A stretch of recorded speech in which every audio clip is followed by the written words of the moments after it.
Hello everyone, I am Bradley Sward, Associate Professor of Computer Information Systems at the College of DuPage in Glen Ellen, Illinois. This video today is going to take a look at preliminary work. This isn't even C++ related in a way. This is just software development related when it comes to just how do we go from a thought in our head all the way down then into a working game, a working program, a working app, a working you name it, right? So when we think about this, like we have to start very, very, very, very fundamental. And so what is a computer program? It's just think of it, I say the word that we use nowadays is algorithms, right? The whole world is algorithms. Algorithms to solve this problem and that problem and do this and do that and do it better than anybody else. It's a self-contained set of instructions that produce a specific result. And so, say, of course, we write the algorithms in a way, in a programming language so that a computer can do them, because of course the computer can do them. We can do them if we were given the algorithm, but a computer can do them many, many, many times faster, obviously. So we need to have some procedure. Like instead of it's fun to just have an idea and just go hack away. But you notice pretty quickly when you go do things like this that, especially for the larger the problem is, that you just start working yourself and programming yourself into corners because you're like, I didn't think of that thing, I didn't think of that, and like now you have to go back and fix up stuff that you did maybe months ago, and you're like, oh shoot, if I just thought about this for 2 hours 2 months ago, I could have avoided all this extra work, and so forth and so on. But our end goal, of course, is to be on time, or to complete at least on time, on budget, and have some good quality software. And usually that doesn't always happen. But we can do better if we have better practices and better ways of going about doing things. So software engineering, the whole field in that is just a way to go about and try to figure that out. And so there are many, many different ways we could go about solving this software development problem. There are many different ways of approaching and solving these problems. Every company seems to do them slightly differently, whatever fits their business model. So all these things you see about different modeling, different software models, Waterfall, Agile, XP, you name it, all of these Scrum and all these things, they go, at the end of the day, I don't think anybody truly obeys all of the rules of one of these methodologies. They kind of take and kind of cram in what they think is the best of many different ways. So in this course, you're not going to deal with many of those more agile methodologies because your problems are not that large that you need to work that out. That would be for another time in your future. This is just an introductory course. So what we're going to use is what's basically called the waterfall model here. So you can see here from time versus, stages versus time, you can see that development and design is basically all done up front, and that's because the problem is pretty much all set in stone right from the bat. Write me a problem that will sort an array.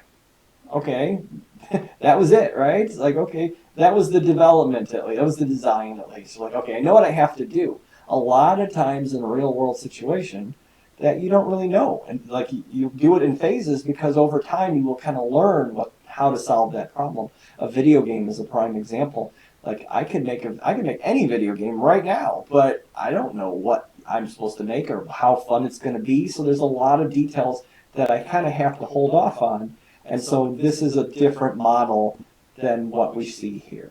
So documentation, as much as everyone hates documentation, it needs to be done. People know, especially if you're writing software for other people, they need to know how it works. And the people on your end need to know how it works. If you're going to be selling this thing and you have support staff, you need to know how that works. And so maintenance is another one. Like when I worked in slot machines, a lot of times they would say, okay, Brad, here is something that worked 2 years ago. Bring it up and make it work on our newer systems. So I had some source code to start from, but of course it wouldn't work on our newer systems, so I had to maintain the code to make it work as best as I could for everything that is, current modern tech. So maintenance, as much as we don't think about it, like I said, even me, like when I'm not in the field anymore, I write some code, I give it to you guys or something, and I just kind of throw it away. But when it comes to homework assignments and like these PowerPoint slides and trying to make halfway decent videos for you guys, the maintenance of all of this is where I'm spending the majority of my time because I can, you know, I can do this stuff. But I know the design and development, and I'm just trying to work on documentation and maintenance for my students at this point. So requirements.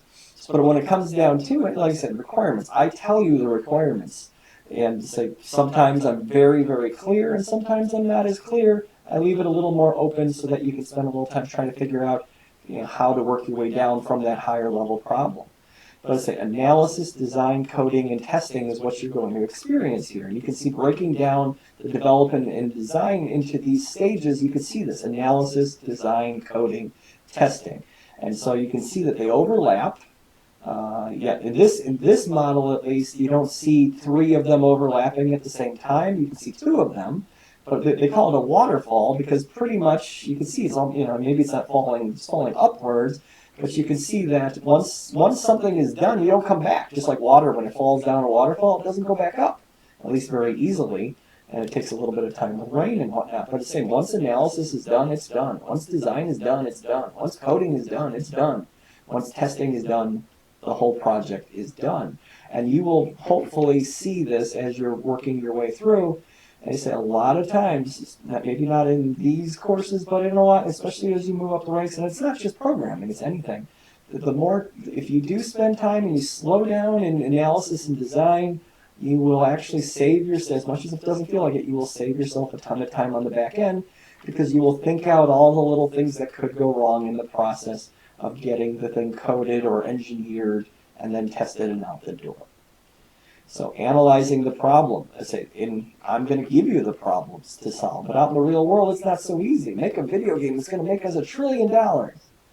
Okay, let's start from there, right? So that is a very high level understanding of what we're trying to accomplish. So, you know, what's next step, right? So we're analyzing the problem, and then from there we have to work it down. Well, what is the demographic? And, you know, like which kind of genre are we trying to fit into? And so forth and so on. We have to start breaking down the problem. And once we have at least an understanding of the problem, we can start to develop a solution. Oh, we're going to make a game that's like Fallout, that does this and does that.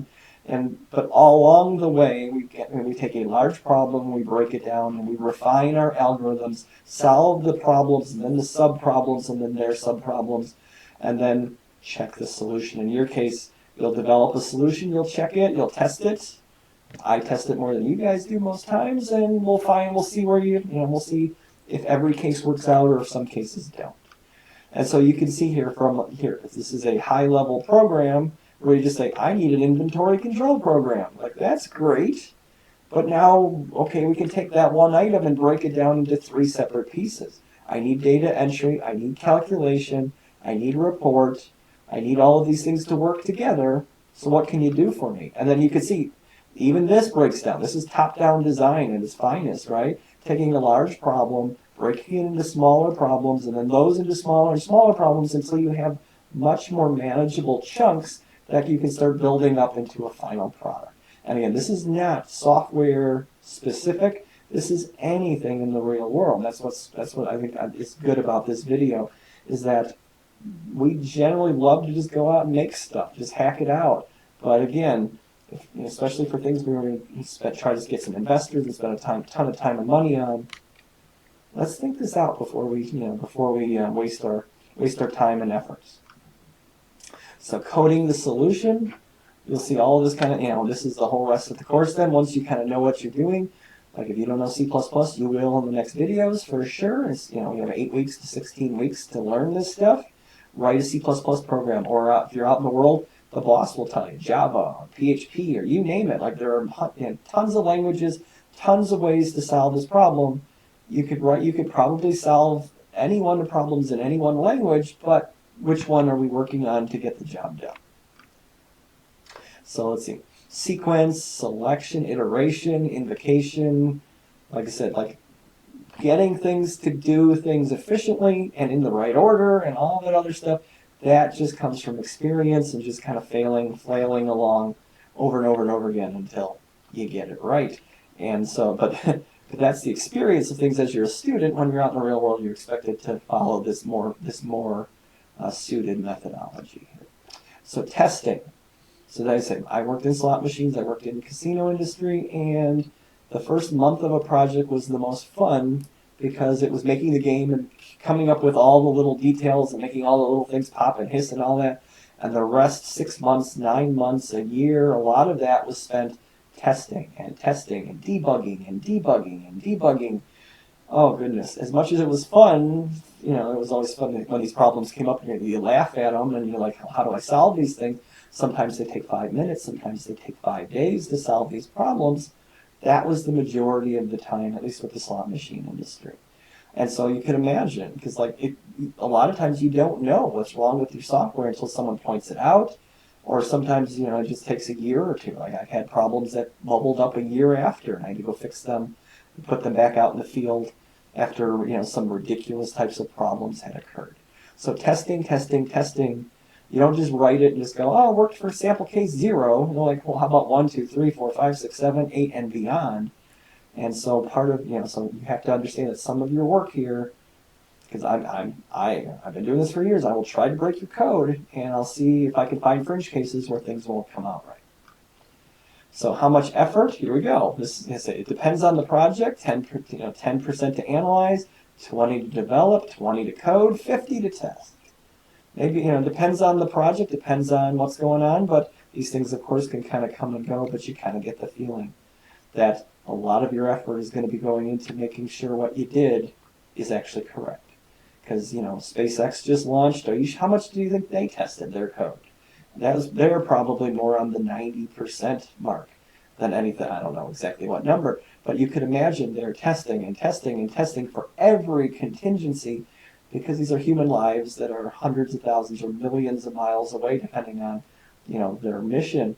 And if something goes wrong, boop, blue screen of death while you're trying to land on Mars, what's going to happen to those poor people?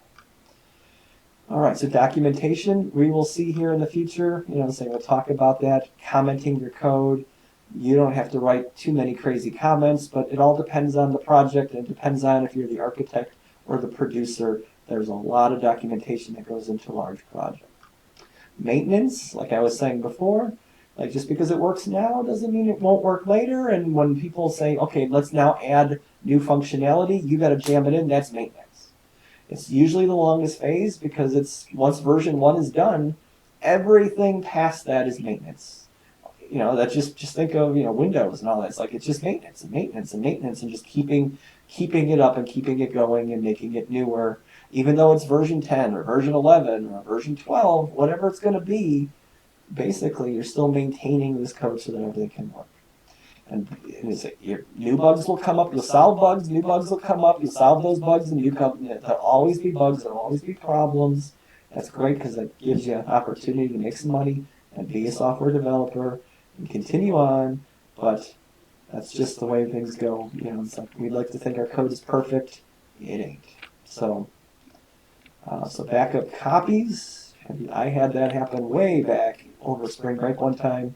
My hard drive just crashed, and I didn't have a backup for it, and my whole spring break was just desperately trying to get stuff off that drive and then getting onto a new drive, right? So could you imagine if there was no backup copy? I believe was a Toy Story 2, something like that. They accidentally erased Toy Story 2 while they were working on it, and someone was at home working on it on maternity leave or something like that, and just happened to have a copy of all the data. However, think about what year that was that you could actually have a copy of the data sitting on your computer. I don't even know. But because of that woman who was basically going through maternity, that they were able to salvage however much time they would have lost. So have a backup copy of your things. Get it working, save a copy, keep a copy, and then work. And so if you need to go back on something, or use GitHub, or use GitHub or Bitbucket or any of those kind of websites, that will save your code. Algorithms, right? A set of step-by-step instructions. So, like, how do I tie my shoes? How do I, basically just think of Google Maps. How do I get from my house to your house? And how do I do that as efficiently as possible? A computer algorithm can do it. And so it's a step-by-step instructions, very complicated instructions, obviously. There must be a termination to it. There must be a way to solve the problem. There must be a way to analyze all that data in a reasonable amount of time. so that you can, put all the information in, and you're not waiting until, like, wait till tomorrow, I'll give you an answer. I'm like, that's great, but that's not going to work for me. But mathematical equations, diagrams, whatever gets the job done, right? Whatever gets me from, at 100% of the cases, gets me from point A to point B, it's got to be a pretty good algorithm. And so it's something more simple than something like a Google Maps search is how would I calculate the sum of all the numbers from 1 to 100? And you could be like a third grader or fourth grader and spend the time and add them all up, one by one by one by one, boom, boom, boom, 1 plus 2 is 3, 3 plus 3 is 4, or 3 plus 3 is 6, and so forth and so on, and you'll get 5,050, which is very obvious, right? But there's got to be a better way, right? You could hard code it. Well, what if you do something like this? You realize that you could group numbers together. The smallest and the largest sum up to 101, and you can keep on doing that as you work your way toward the middle. And you go, oh, there's 50 groups. And so there's 50 groups, and they sum up to 101, so I could do some multiplication, and you get yourself 5,050. You pat yourself on the back, because now your algorithm is much more smooth. But this is where the fun of programming just in general and engineering is that you don't always know if you have the best way. That's what research is all about. That's what the research and development is all about, is spending time and effort trying to see, is there a better solution? And so in this case, there is, because this still would take more time. You'd have to kind of work your way down. How many times would you go? But what if there was just a formula like this, right? Because when I think of 1 to 100, I just go, oh, it's 50 times 101. Because it's 100 times 100 plus 101 divided by 2. Or 100 times 101 divided by 2. So that's just to say, think smarter, not harder when it comes to a lot of these things. But of course, as you're just setting out into the world of computer programming, your number one job is just to get it working and get yourself a solution. And then if you have time, you can go back and try to make it more efficient. But a lot of times, especially gaming, you get it working, and then you're like, well, okay, how can I improve this? Because my frame rate, my game's only running at 20 frames per second.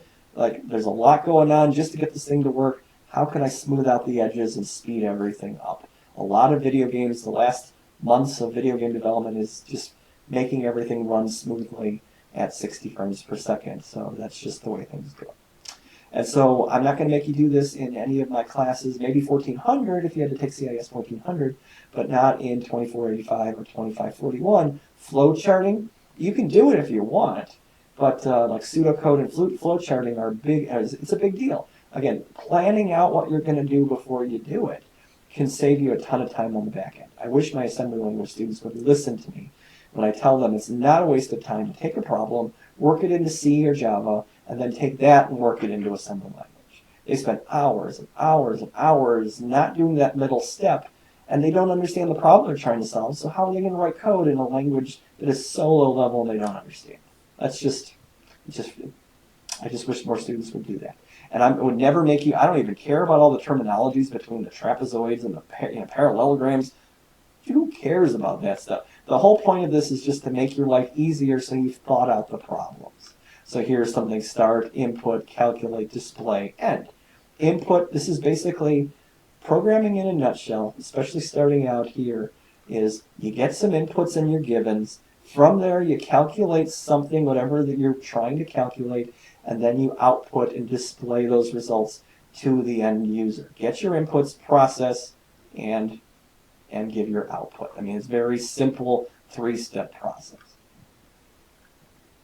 At the end of the day, the only thing a computer can recognize is a bunch of long string of ones and zeros that somehow it makes into a computer program, and if you programmed it correctly, it's exactly what you're expecting it to do, with no bugs, no errors, and nothing, and so forth.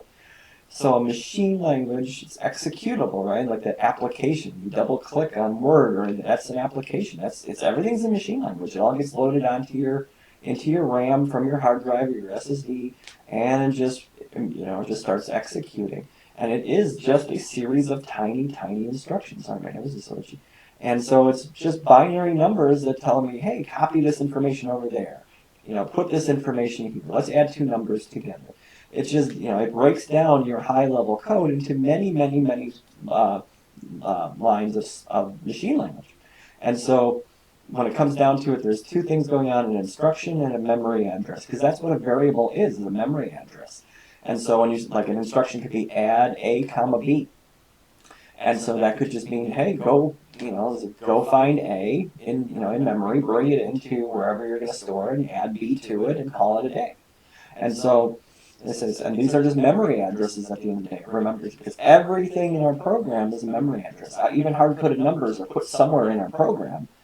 That's just the way things go. So one level above machine language is assembly language. And there's nothing stopping you from writing in pure machine language other than the fact that it's just ridiculously complicated. And so I can tell you that from my students in assembly language, everyone seems to agree that assembly language is ridiculously complicated as it is. And then to remove all of the extra layers of just making it more readable than just ones and zeros, I think it would be very ridiculous. Even I'm saying it's just the modern day. It's just too difficult to go about doing that. Maybe you could do that 30, 40 years ago with a smaller program, but you really can't do that so much anymore today. So we have mnemonic substitute word-like symbols for adding and subtracting, like add 1, 2. This would never work in any language, but just to kind of get a feel for what's happening. Add 1 plus 2 and put the value in some place and somewhere. And so at the end of the day, when I'm working with an assembler, a tool, the assembler tool takes an assembly language program and converts that into machine language. And so to say a translation program, otherwise known as an assembler, is different than what we're dealing with in this course. We're going to be dealing with compilers. A compiler takes a high-level language and converts it into assembly language and then converts it into machine language. So it all matters is a low level is, that's my expertise, at least when it comes to the stuff I teach here at the college, is machine language, assembly language, just talking about those kind of details. Everything above that is a high-level language, and Python is even higher than all of these languages. And then nowadays we can talk to our phones and we can talk to our Google devices and all that kind of stuff, which is not truly programming per se, but it is a form of working with a computer, working with high-level language to solve some problem and get something solved. So source code, that's what we're going to be dealing with. What you're going to be writing in C++ is just, that is your high-level language, and it's definitely more human readable than anything else that you would have below it, and the whole point is to work its way down. And so there's two ways we can do this. We say we have a compiler. That's what C++ is all about, where we take your source code and right away we immediately translate that into binary. And so when you run your program, there's no translation. It's just the program is already translated for us, and we can immediately use the benefits of that in our program. It's fast and speedy because everything has already been translated into the binary equivalents. And so that is a direct contrast to what an interpreter is. Python is more of an interpreter. JavaScript, I think, is more of an interpreter, in that as you're running your programs, every line of code is getting translated on the fly. So in Python, nothing gets translated while there's no compile time. The Python script is run, and then the Python's computer system, the Python IDE, the Python SDK is running and just doing whatever it needs to do to run your program. And that's why if there's like syntax error or something, it's frustrating if you've ever worked with Python, because they won't tell you there's a syntax error until you run your program and you hit that line of code, because it hasn't compiled it. It's just interpreted it at that moment and said something's not right. What is going on with our program in the state it is right now? So we'll only see this later on in the last week or two, depending on if you're taking summer or fall courses, that of course larger programs have to be stored in more than one file. And so, can you imagine all of the Windows operating system is just one big function running in one big file, having 50, 60, 70,000, I don't know how many people work on Windows, and then we're all fighting to change Windows to make it better? That would be absolutely ridiculous. So let's say for small projects, you will be working with 3 files by the end of this course. Yeah, 2 plus 1. Yeah, you'll be working with 3 files by the end of the course. And you say, at the end, when I was working out in the field, I wasn't directly working with, but my programs consisted of hundreds, if not thousands, of files that were written by developers over the 20 years or 25 years or whatever the company had been around. And so I'm doing stuff for other courses, like my CIS 2220 course. When we make a game in C++, I think that thing ends up having 25, 30 files. And again, that's a pretty hefty number, but after a while, once you're used to 3 files or 5 or 10, it really isn't that big of a stretch. Now you can handle pretty much any size that you want.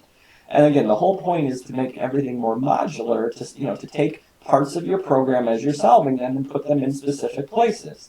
So this is my code for my game engine. This is the code for the game itself. This is the code for the objects in my game. This is the code for a specific object in my game. So just breaking down, again, that large problem and making it into smaller and smaller parts.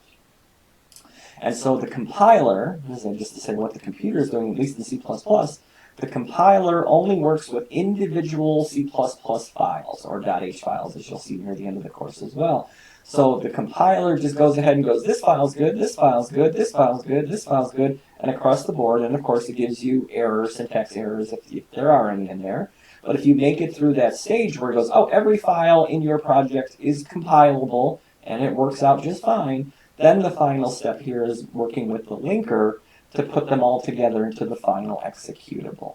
And so you can see, like I call it linker hell, if every file can actually compile correctly but not work its way into a final product, sometimes it is very challenging to find out what is causing that one tiny issue, even though it's like staring you. It's like the error would be like, cannot find this function, and you're staring right at it, and you're like, why can't it understand what it's trying to do? And it gets very frustrating, but it's very complicated, because there's a lot of things going on to convert your source code into the ones and zeros at the bottom layer. Okay, so we're going to see both different paradigms here, procedural, functional versus object-oriented programming. And again, object-oriented programming, we're just going to scratch the surface on the tail end of this course. Depending, like if you're in the engineering class, you will even handle less than the pure C++ majors will handle when it comes to polymorphism and inheritance, and just to get a feel for what object-oriented programming is all about. So C++ uses both features. C is more of a procedural. The object-oriented, C plus, one of the original thoughts for the name was C with classes. And classes meaning object-oriented programming. And so they changed that to C++, being like C with an increment, and that joke will come later, if it's not already there. Like that's what C++ means, better C. And you can use both procedural and object-oriented programming in any function or any file in your project. So you can kind of go between the two at any time. Java does not allow that. Java is object-oriented only. Python allows for both. You don't have to use classes. You can just write code, or if you can use classes if you want to. So just to say, so pretty much the first 2/3 or more of this course is going to be procedural programming, using main and creating our own functions to get a job done. But then we kind of switch gears and move over at the end here to object-oriented programming. So different types of software. They say someone has to write the operating system. Someone has to write the code that makes every one of our programs work on top of it. So that's more system software. That's Windows or Linux or those kind of operating systems. And like every time I put a computer together, and it's like, well, how the heck do I even get the thing on there to start? I mean, it's a complicated process. There's a lot going on, and a lot more nowadays. Now that it's 2020, we have security issues and all sorts of things, all different pieces of hardware that have to work together. There's a lot going on to make these little magic boxes work. And so we're only dealing with the application side. We're dealing with software that runs on top of the operating system at the permission of the operating system. So, back in the old days, there was no real true operating system. DOS was around or whatnot, but you had full control of your machine. And nowadays, the operating system has much more control over what's going on when your computer's running. And because of that, we have to we have to take into account, and we basically ask permission to do the things we need to do. So the operating system, as you can imagine, it's just a chunk of silicon, right? That's all it is. And so the operating system maintains basically all the things going on in your computer, and they're much more complicated than they were 20 years ago. Go to COD, if you guys remember, how many different things are running on your computer. How many things are running on my computer right now? I'm running PowerPoint, I'm running this OBS software, I'm running Firefox behind the scenes, and I'm running all sorts of communication, all sorts of stuff are going on at the same time. The operating system is maintaining all of that. And so you can see that through this slide as well. And so, networking, right? Multi-user systems. like this computer basically only has me as a login, but you could have computer systems with multi-users. Multitasking is the big deal, right? I'm running at least 2 pieces of software simultaneously, and so there has to be an illusion that the computer is actually doing 2 things at once. It kind of isn't. Like, we might have different threads and we might have different sub-processors and stuff running, but every one of those things can only run one thing at a time. So a lot of the time is actually spent going back and forth between tasks, doing a little bit here, a little bit there.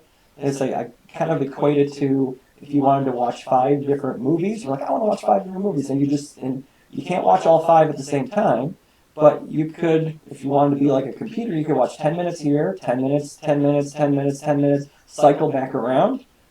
You could try that experiment to see if you'll even understand any of the 5 movies when you're done with it if you watch them 10 minutes at a time, but the computer does that with all the different tasks that go on. And the computer is not us. It doesn't have a memory of things. It just does what it's told. So it does it very well. Okay, so let's see. So this is a chapter 2 of our 1400 book is input, processing, and output. But that's the majority of what computing is all about, right? A computer is here to take a problem and solve it for us, right? I mean, and just do some work for us. And it does it much faster than we could ever do by hand or in our mind or whatever we wanted, however we would solve the problem. So gathering data, gathering your inputs, gathering your givens, that's the input stage of development. And then you process that data, and then you output the results. I mean, it's very simple, very straightforward. But of course, there's a whole field to this. So it is a very complicated thing. If it were easy, we'd see. But different languages. There's hundreds of different languages. New languages are coming about all the time. Python is the hot new one. There's Rust and Dart and Go. All these newer languages. Swift is even a newer one. And so, there's all of these things that I already mentioned. Python, of course. Python is a huge one. R is another big one for machine learning and that sort of stuff. And all the old languages, COBOL and BASIC and Fortran. I took Fortran in high school in 1993, that kind of thing. I had a COBOL course in college in 1994. So it's just, it's like these things are still around. There's a lot of COBOL code still running out there, and there will be a ton of C code still running out there 20 years from now. And maybe I can make some sweet money when I retire, and I'm one of the only people who know how to work this archaic language, right? So C came first, C++ came later as a way to take the C language and add class and object-oriented functionality to it. Okay, a few more slides, I promise here. So computer hardware. So we're just thinking, it's hard to not think of a computer as just one device. But as you can see, there is obviously a lot going on, and there's a lot of parts. It's amazing how it all works together. Everything is just works synchronously, and there's almost never any issues, right? At least, the engineering is getting better and better and better over time. And so just to understand what's happening, there's the CPU, which does all the hard work of any program that's being run.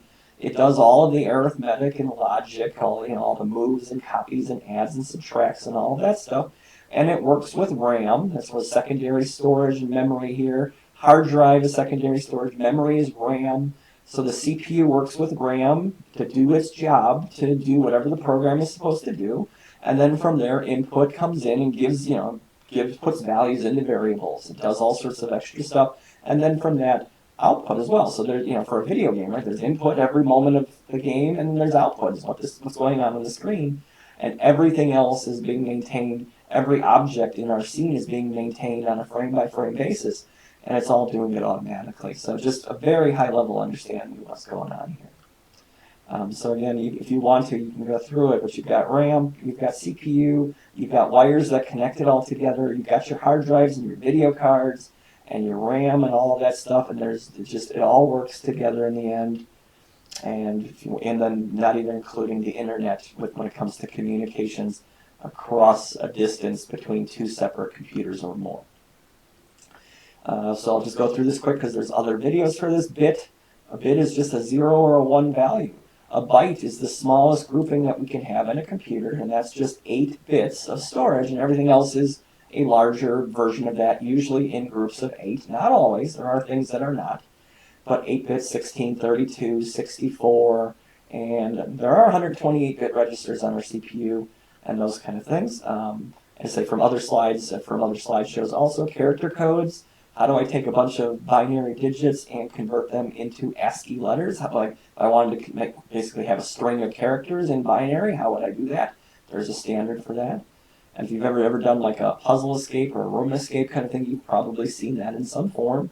You've seen, those kind of puzzles, they love to do binary because it's like, for those who don't know binary, it's like, oh, what am I doing? But, you feel smart because like, oh, it's just binary, and you can work it out and look in a little chart and figure out what that is supposed to tell you. What else is going on here? So again, binary, when it comes to this, 2's complement, a whole other slide set. You can watch that at your leisure.